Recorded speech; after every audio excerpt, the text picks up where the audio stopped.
involved in working with as well. It's great being young involved with that.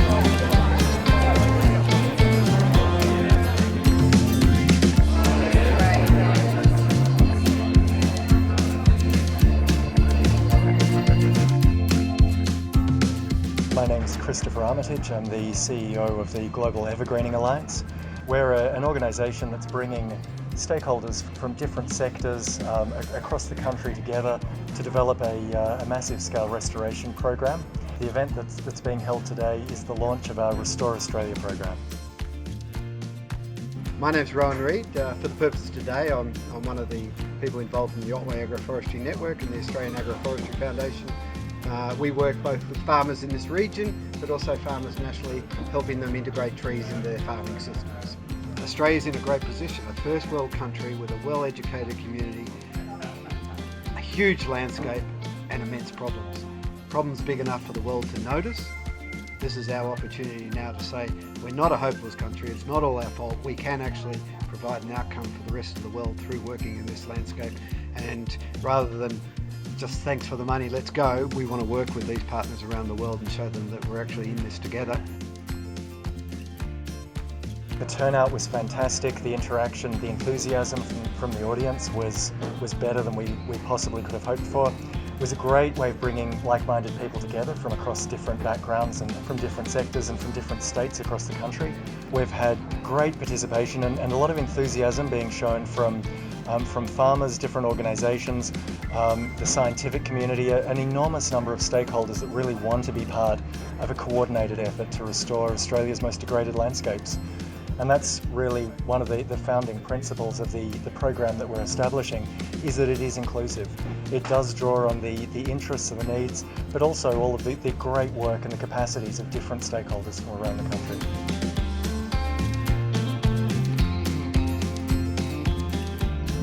I'm BETH DALGLEISH from One Tree Planted, and I am very excited to have been invited to be at the Restore Australia launch today to announce our collaboration with the Global Evergreening Alliance and the Restore Australia program.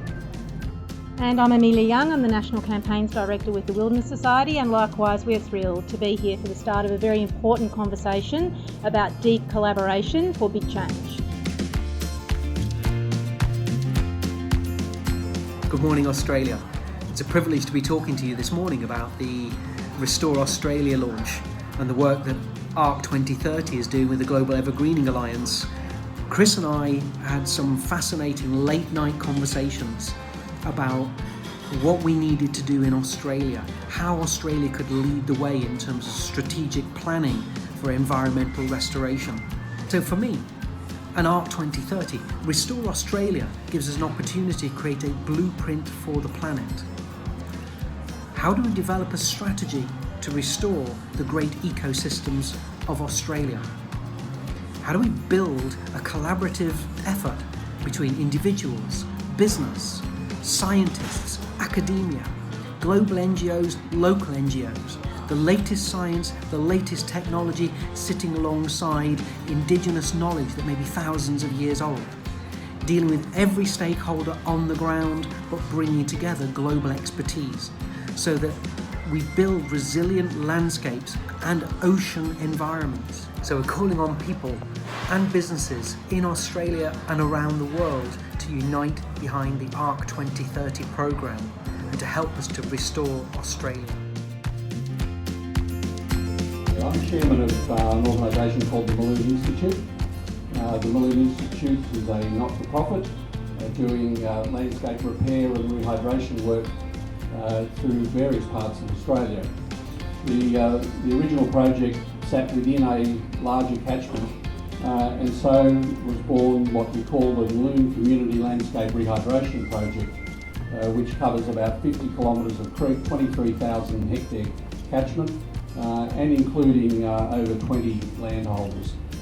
We have a goal to have at least 100 catchments over the next 10 years. We're doing work in North Queensland, we're doing work in various parts of New South Wales, and we're about to start a catchment project in Western Australia as well.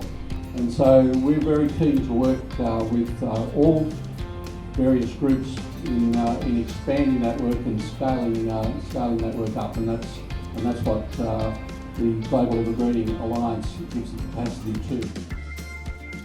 I'm Andy Ridley. I'm the CEO of Citizens of the Great Barrier Reef, and I'm here because we've just joined the Evergreening Global Alliance, and we're also here on behalf of ARC 2030, which is one of the biggest, most hopeful plans that on mass restoration that I've come across. You know, this whole thing's about bringing people together, building a cooperative approach to restoration, conservation, which has been something that's kind of missing in a really big way, often because of funding, actually. And so what you saw today was kind of a lot of those organisations on a stage talking about what we're going to do together, and I think that's, you know, it's a really important thing.